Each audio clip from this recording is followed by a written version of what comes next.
Meghan and Harry accused of mimicking royal behaviour by Nigeria trip while rejecting to help poor locals. Prince Harry and Meghan Markle have been mocked after being accused of mimicking royal behaviour with their own trip to Nigeria. Mr and Mrs Sussex will travel to the African country later this month after accepting an invitation from Nigerian Chief of Defence Staff Christopher Gwabin Musa, who asked the pair to take part in cultural activities in the nation. Speaking on the Daily Mail's Palace Confidential podcast, royal editor Rebecca English said, "A lot of the people I speak to who know Harry and Meghan, there are a lot of wry smiles on their faces this week. Because of this idea that they're going on this big trip, there's going to be some cultural events, there's going to be some Invictus events. There's this wry smile over the way they said the royals did things and not the right way to do things, yet they're mimicking that with their own trip." In Canada, Harry held talks with Indigenous leaders. In Jamaica, him and his wife posed with the anti-monarchy Prime Minister. Now they're going to Nigeria, the third most populous Commonwealth country.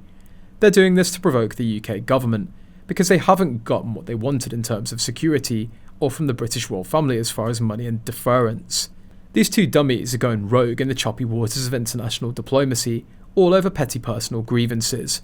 They're more of a nuisance than anything else, but that could change, and if it does, they won't know what hit them. Moreover, Nigeria is not a wealthy country, and the fact that Meghan and Harry, a three-quarter white couple, feel entitled to take free security from a country where the money would be better going to the citizens really says something about them and their philanthropy and activism. How dare these two gleefully use state funds of a country with nearly 100 million who are in extreme poverty? Beyond the obvious hypocrisy and the downright con behaviour, Meghan really needs to be careful.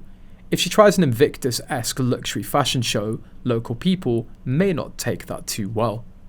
In May, the royal family will have many big events, including King Charles's coronation anniversary, so Meghan has done something to conflict with royal events. The Sussexes' Nigeria trip as a start.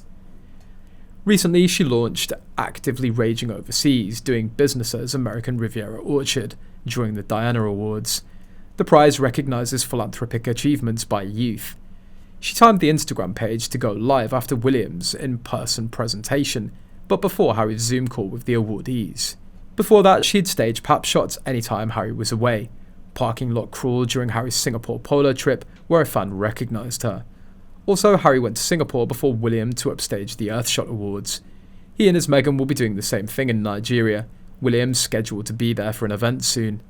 She had a few parking lot pap walks during royal family events like Trooping the Colour and the coronation.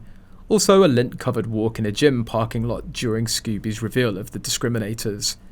None of these sad attempts at distraction worked.